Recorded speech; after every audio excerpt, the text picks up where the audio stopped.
Hi ඔයාලට කොහොමද? ඔයාලා හැමෝම හොඳින් ඇති කියලා මම විශ්වාස කරනවා. ලංකාවේ රස හොයාගෙන යන රස ලංකා YouTube channel එකට ඔයාලව සාදරයෙන් පිළිගන්නවා. අද මම ඔයාලට අරන් ආවේ තේ වේලට තේ එකක් බොද්දී කන්න පුළුවන් කෑමක්, ඒ වගේම පාඩම්කදී කම්මැලිකමට ඉද්දී කන්න පුළුවන් කෑමක් තමයි අද ගෙනාවේ. අපි බලමු මේ කෑම හදන්නේ කොහොමද කියලා. මේ කෑම අපි ඉන්දියාව පිටුරු වෙනවනේ. ඉන්දියාව පිටුරුනහම වේලලා හදාගන්න කෑමක් තමා ගෙනාවේ. අපි දැන් බලමු ඉන්දියාප වේලලා මොන වගේ කෑමක් හැදෙයිද කියලා. ඉතින් එන්නේ විදිහට අපි ඉන්දියාප ටික අවුවේ දාලා වේල ගන්න. ඔයාලා වේල ගද්දි මේ ඉන්දියාප එක දවසක් හෝ දෙකක් වේල ගන්න. මොකද මේ දවස්වල හරිම රස්නේ ඉන්නේ. කියන්නේ හොඳට අවු වැටෙන නිසා දවසක් හෝ දෙකක් වේල ගන්න. ඊපස්සේ වේල ගත්තට පස්සේ වේලගත් ඉන්දියාප එක අපි තෙල් චාතියට ඉන්දියාප ටික දාගන්න ඕනේ. කියන්නේ තෙල් රත් වුණාට පස්සේ මේ ඉන්දියාප මේකෙන් අපි වේලගත් ඉන්දියාප් එක දාන්න ඕනේ.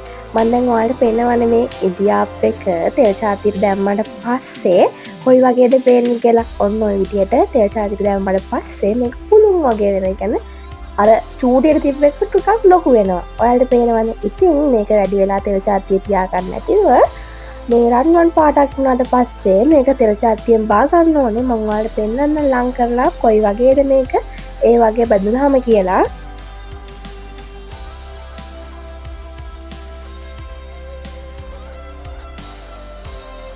ඔන්න ඉතින් අපි මේ ඉන්දියාප් එක බැදගෙන ඉවරයි. ඊට පස්සේ අපි මේක රසවත් කරගන්න, ඒ කියන්නේ මේක රහ වෙන්න ඉන්දියාප් බැදලා විතර ගන්න බෑ. ඒ නිසා මේක රහ වෙන්න අපි පැන් ටික කුණු කරලා දාපන් කියන්නේ සීනි ටිකක් කුණු කරලා උඩින් දාමු.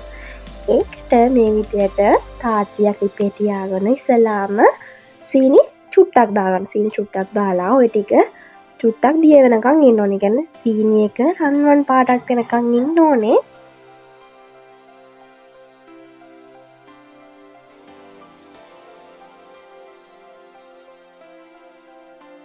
ඊට පස්සේ ඔන්න ඔය වගේ රන්වන් පාටක් අමුතුම රතු පාටට උරු තැබරන්තරම් පාටක් වගේ ආපුවාම අපි ඊළඟට ඕක කරන්න ඕනේ දේ තමයි ඕක කැටි ගහන්න බෑ. ඒ නිසා අපි ඕකට වතුර චුට්ටක් දාගන්නවා. එතකොට අපිට ওই ටික හොඳට දිය කරගන්න පුළුවන්. ඒ නිසා අපි වතුර සල්පයක් දාලා කලවම් කරනවා. ඊට පස්සේ අපි මේක දැන් සීනි චුට්ටනේ තියෙන ඔය පාට ගන්න තමයි අපි ඉස්සෙල්ලාම සීනි චුට්ටක් දාලා ඒ විදිහට කරේ.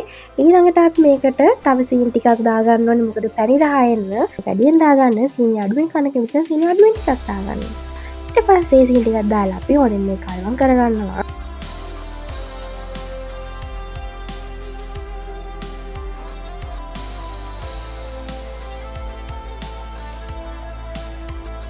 දැන් ඔයාලට පේනවනේ අපේ පැණි එක හොඳ පදමට ඇවිල්ලා තියෙනවා.